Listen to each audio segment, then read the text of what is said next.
All right, folks, Deuteronomy 11 through 14 today. We are moving along. By the way, I will likely not be on tomorrow, as is my habit. Hopefully, if you've been watching these, you know that that's kind of my deal. Saturday's day off. So I'm not likely to do on Saturday. It's possible that I'll jump in, but not likely. I'll probably try to do normally like I've been doing on Monday. If there's more I want to say about the Saturday reading, I'll kind of tag it in there. A lot of repetition in Deuteronomy, right? Which is, I think, trying to prove kind of the main points. I've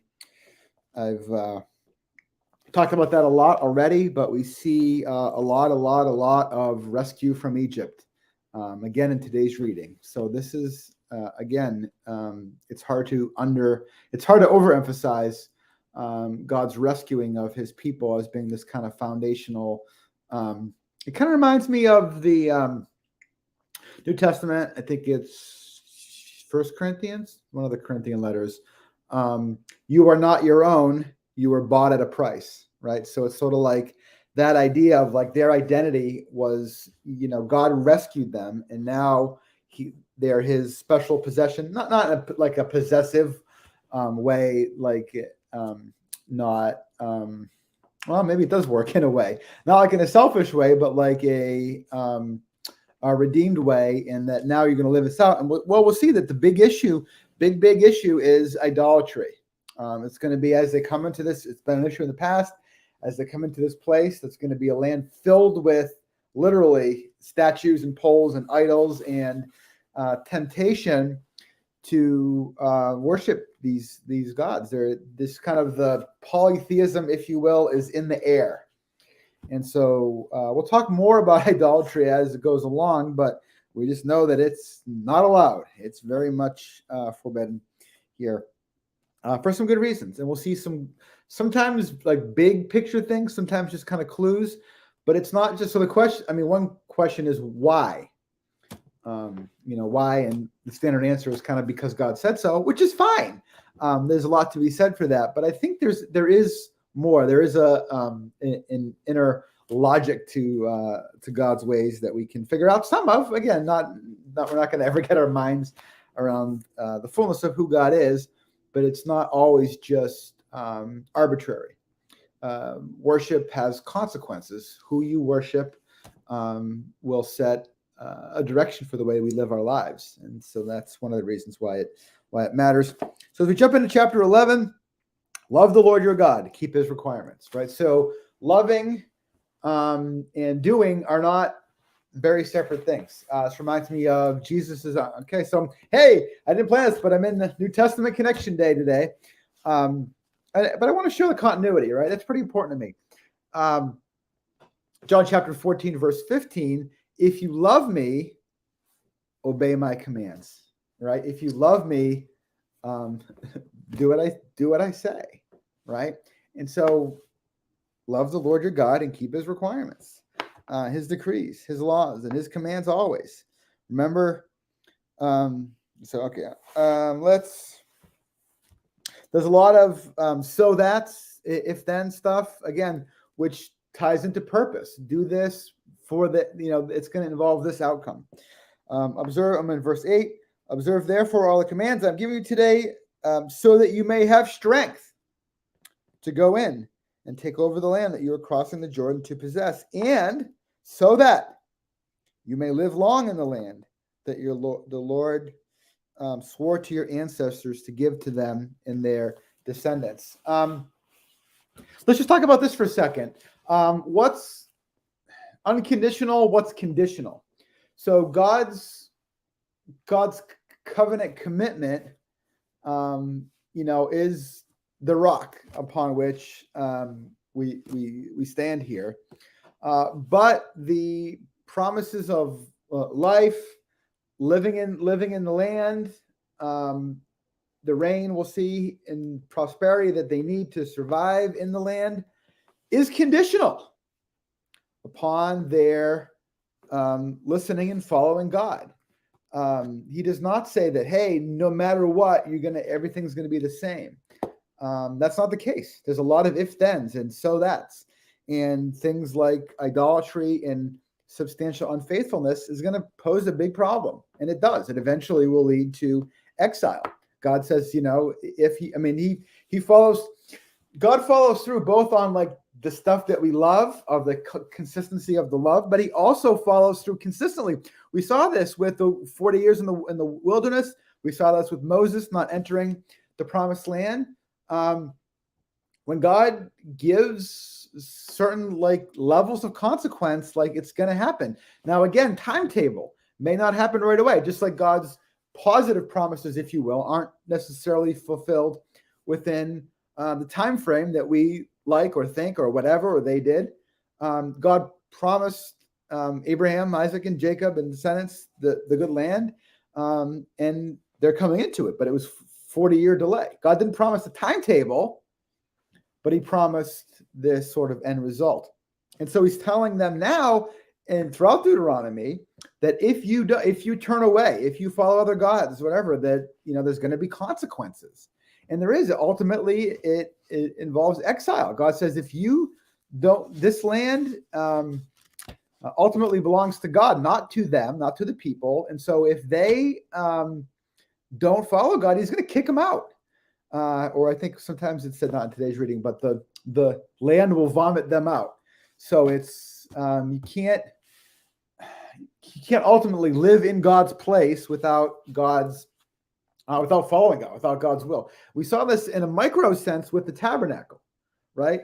That the closer proximity. So the whole earth is the Lord's, but now we're learning that this land is in the story right now, at least, a unique place that we'll see later. We already have strong hints to it. Jerusalem within the land. So the whole earth is God's, then the land, the promised land, and then Jerusalem.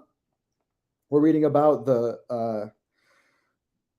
I'm trying to think of the phrase that's used here. We'll see it in a second. But what will ultimately be Jerusalem, it's not called Jerusalem here, but will be a special place. So everything smaller within Jerusalem, temple, within the temple, Holy of Holies. Okay. So, and we saw that already in like Leviticus, right? That the closer you get to the intensity of God's presence, the more serious you're going to have to be about this thing. Super serious in the Holy of Holies, in the tabernacle, in Jerusalem, in the whole country. And if you're not, then there's consequences. You don't just get to have it without, without the stipulations and whatever that's involved there. So, okay. So this land is going to be a different land. Chapter 11, verse 11. The land you are crossing the Jordan to take possession of is a land of mountains and valleys that drinks rain from heaven. What a great translation there. That drinks rain from heaven. So in Egypt, the Nile River and its consistent flood seasons and constant presence is sort of like it's there, and it provides a constant source of water. Where in this land, the Promised Land in Israel, if it doesn't rain, you don't eat, and so that's one of the factors. But the good news is that God watches over it. The bad news is that because of that, if you turn away, if you're unfaithful, then there's going to be consequences that's going to relate to your crops, your eating, and all kinds of other things, right? Verse 12: It is a land that the Lord your God cares for. The eyes of the Lord your God are continually on it from the beginning of the year to its end, all through the seasons, right? And the rain and whatnot. So verse 13. So if, not when, if you faithfully obey the commands I'm giving you today to love the Lord your God and serve him with all your heart and soul. Okay. Seems reasonable. Then, if you do this, then I will send rain on your land in its season, both autumn and spring rains, so that you may gather in your grain, new wine, and olive oil. I'll provide grass in the fields and for your cattle, and you will eat and be satisfied. Right? So not just minimal, but you'll eat and be satisfied. You'll have enough to eat, which to us is like a foreign idea for the most part, because we have so much abundance in our country, our culture, our world today. Verse 16, be careful or you will be enticed to turn away and worship other gods and bow down to them. Then the Lord's anger will burn against you, and he will shut up the heavens so that it will not rain, and the ground will yield no produce, and you will soon perish from the good land the Lord is giving you. Fix these words of mine in your heart and minds. Tie them as symbols on your hands and bind them to your foreheads. I'm not sure if it gets any more specific anywhere else on this, but this, I believe, is the foundation for the Jewish practice of the little box that they'll have. I'm forgetting the word for it right now. Somebody will know it. That's got Torah, these instructions in it, and then on their arms. And a lot of Orthodox Jews do this today. When we were flying over to Israel last time at certain prayer times, the Orthodox Jews on the flight they'll wrap this thing around their arms with the box that has this instruction, the Torah in it. And so they take this literally or literalistically, or however you want to put it, and actually do this. And the same with the doorposts. You'll see a lot of, like, even in the hotels in Jerusalem, you'll see these little, again, they have a word, I'm sure, boxes on the doorposts that have a Torah scroll in that. And so they, again, take that literally. Whether it's intended to be taken that literally or not, I don't really know. I'm not fully convinced, but hey, that's a way to do it. Right? So maybe taking it literally is better than not doing it at all, right? I would say for sure. That makes sense. So that, verse 21, so that your days and the days of your children may be many in the land the Lord your God swore to your ancestors, and many as the days that the heavens are above the earth. If you carefully observe all these commands, then the Lord will drive out the nations before you. It's not your military strength. God's going to do it. Of course, they're actively engaged in it, but we'll see that in Joshua. See, I am setting before you today, verse 26, a blessing and a curse. The blessing if you obey the commands of the Lord your God I'm giving you today, and the curse if you disobey the Lord your God and turn away the command that I command you today by following other gods which you have not known. So this curse of the law is something that's significant, and also one of the things that Jesus, we'll see bears for the people, but we're waiting for that to come. One thing, I've not talked about this a lot yet, and I'm not sure if you've even thought about it, you guys, or wondered about it, but there's virtually zero about the afterlife here, okay?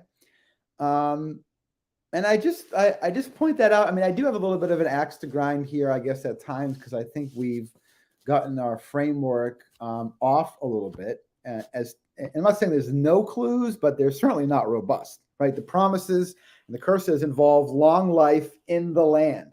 It's a very embodied reality right here. There's almost no,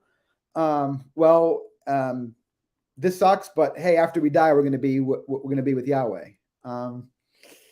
Gathered to their fathers is kind of the phrase that's used for death. And so does that have any implications? Maybe it does.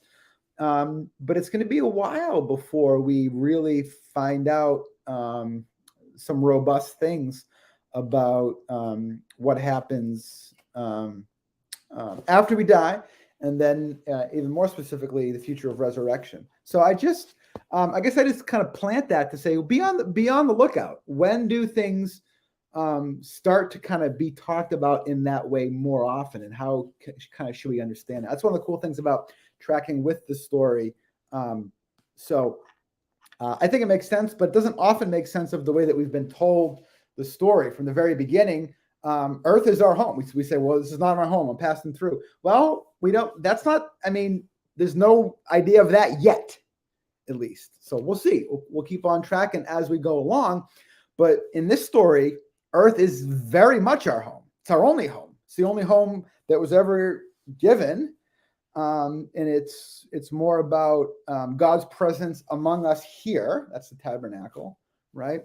I'll argue that even though we know much more as we get in the New Testament, we know we'll learn ultimately that death is not the end. That when we die in Christ, we're with the Lord. Today you'll be with me in paradise. These kind of things. We'll get to those in due time, and then we'll learn a lot more about resurrection along the way as well too. Even earlier than that.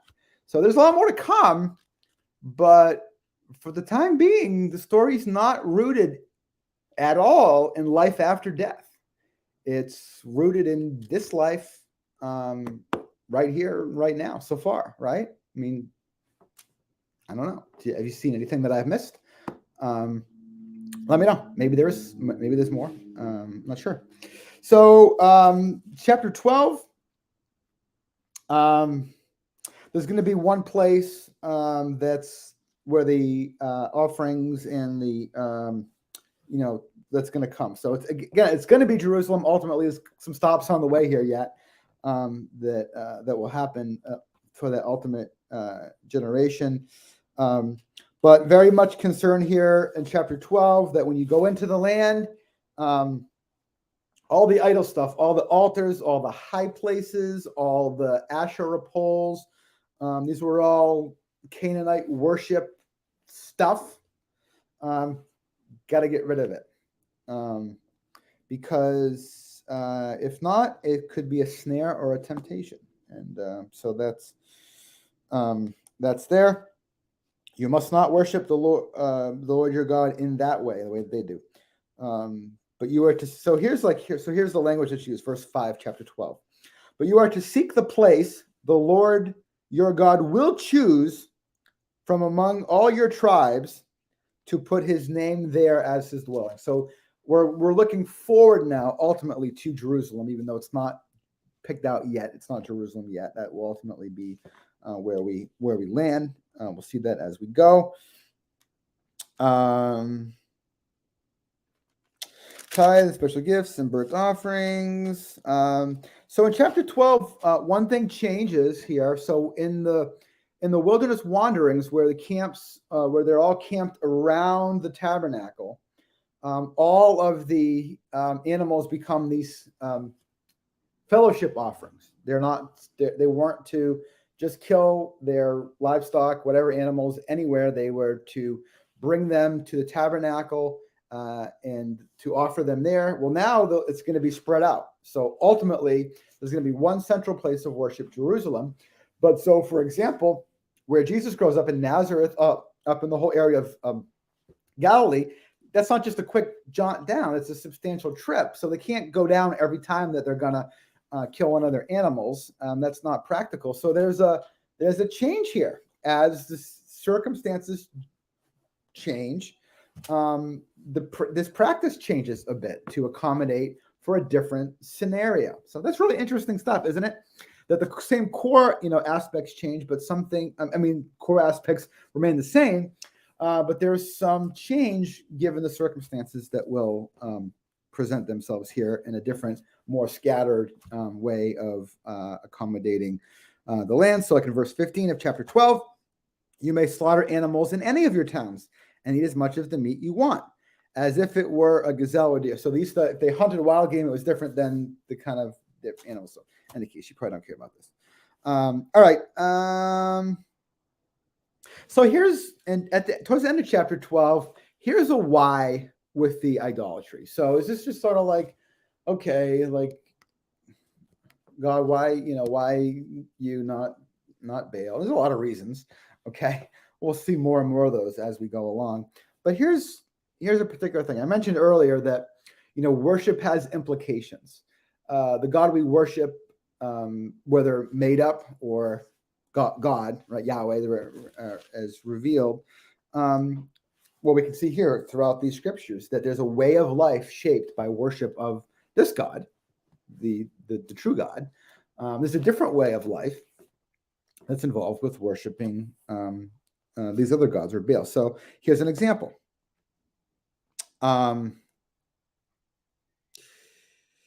Verse 31 of chapter 12.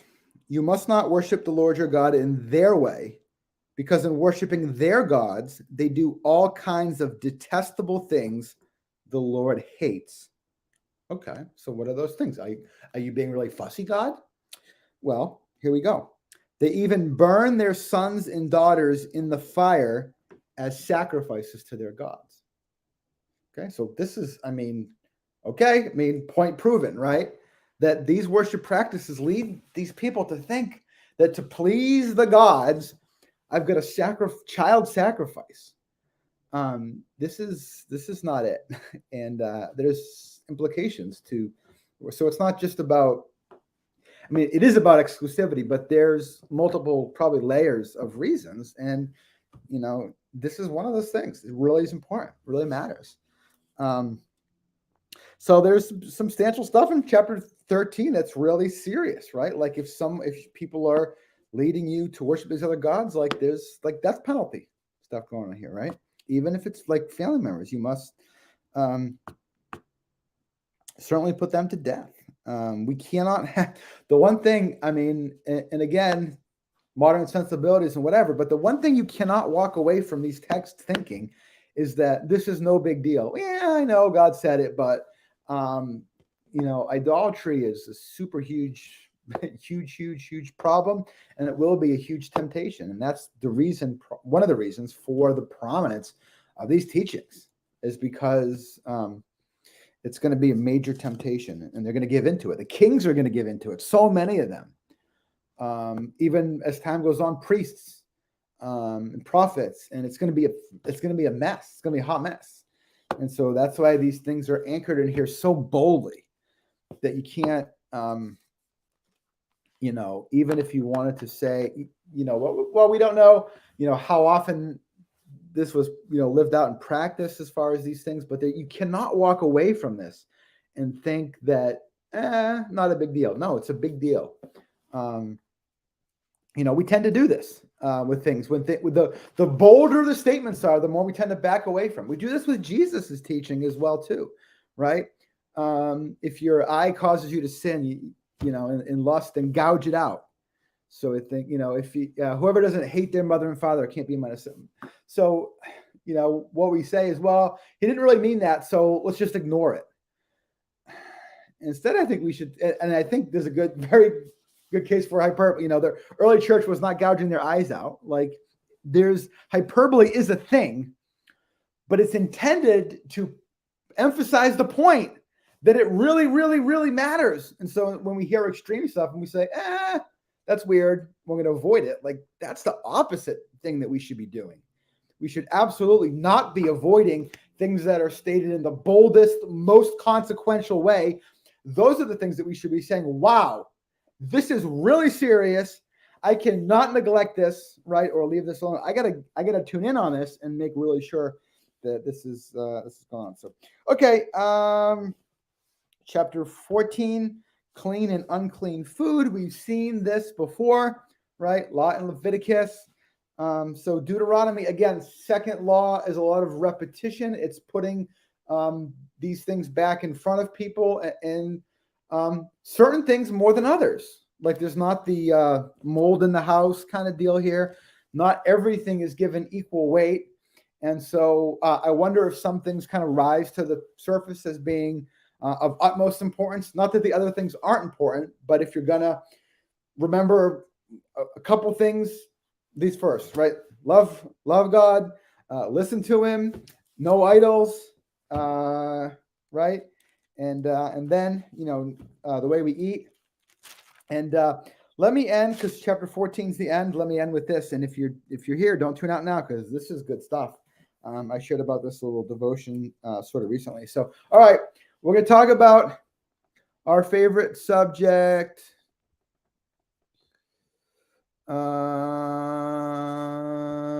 Tefillin.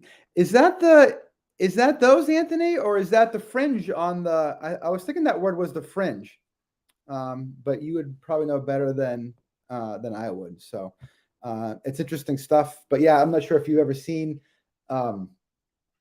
people doing that today. But Orthodox Jewish folks will do that, and some, I think, the ultra Orthodox will have those on all the time, but a lot of other Orthodox Jews today, like I said, particularly with the arm, they'll wrap they've got the little tefillin, perhaps. But I'm gonna look into that some more because it's such interesting stuff, and I love learning about how Jewish practice today. There's so much commentary.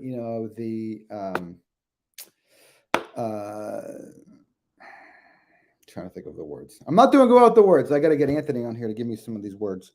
All right, so chapter 14, let's talk about tithes. Everybody's favorite subject, tithing. So what is tithing? So this is fun because we think we know what tithing is, but we don't, for the most part, or at least what's practiced today. And I'm not saying what we do today is wrong, but I'm just saying let's track with the story as we're going along. What does it look like? Tithing does not involve cash money and 10% in a plate or just kind of sent away at this point. Tithing looks like this at the end of chapter 14. Be sure to set aside a tenth of all that your fields produce each year. So this is the actual, the produce of the field. Eat the tithe of your grain, new wine and olive oil, and the firstborn of your herds and flocks, in the presence of the Lord your God, at the place he will choose as a dwelling for his name. So this tithe is brought to the temple, to Jerusalem. But it's not just brought and left. It's brought and eaten by the person. So this is interesting. So you set aside 10% all the time as you're harvesting, as you're whatever, 10%, 10%, 10%. You put it aside. This is your savings for the year. The purpose to sow that is so that you may learn to revere the Lord your God always. But if that place is too distant for you, so you're living Upper Galilee, it's far away, and you don't want to have to get all these animals to haul your grain and bring the sacrificial animals with you. It's too far. It's not practical, whatever. Then, verse 25, then exchange your tithe for silver and take the silver with you. Go to the place the Lord your God will choose. Ultimately, it will be Jerusalem. Use the silver to buy whatever you like. Go to the market. Cattle, sheep, wine, other fermented drink, or anything you wish. Whatever you want to eat and drink, buy it. Then what? Then you and your household shall eat there in the presence of the Lord your God and rejoice. So what do you do with your tithe? You eat it and you drink it and you rejoice in the presence of God. Well, hallelujah. That sounds great, right? And verse 27, and do not neglect the Levites living in your town, for they have no allotment or inheritance of their own. Okay. They don't have the land that you do to grow whatever, all this stuff. So what do? Bring the Levites with you. You feed, they're a part of this feasting as well. Right? Do not neglect the Levites living in your towns, for they have no allotment or inheritance for their own. So there's always a looking out for the Levites, and as we'll see here, for others as well. So it's not just about yourself. It's about looking out for the vulnerable, those who are needful in your community as well in the midst of this. So isn't this wild though? This is the tithe that's introduced here. Verse 28, and then we're done. At the end of every 3 years, bring all the tithes of that year's okay, so something's different on this every 3 years. You're still setting aside your tithe. Bring all the tithes of that year's produce and store it in your towns, so that the Levites, who have no allotment or inheritance of their own, we're reminded of that again and again and again, and the foreigners, okay, so people that aren't a part of the 12 tribes, but they're living among you, they don't have land either. So this is help to provide for one of the ways that they can provide for them. The fatherless, orphans and widows. Orphans and widows. We see this in is it 1 Timothy or 2 Timothy concern. We see this in, well, throughout the New Testament, really. And here it is as well, too, that God is concerned about the vulnerable, those who don't have the ability to maybe fully provide for themselves, that we're mindful of them. We're helping to take care of all of them as well. So this is kind of the benevolence fund, if you will, so that they may come and eat and be satisfied, and that the Lord your God may bless you in all the work of your hands, right? So these are things that are going to please the Lord and lead to his blessing. This is good stuff.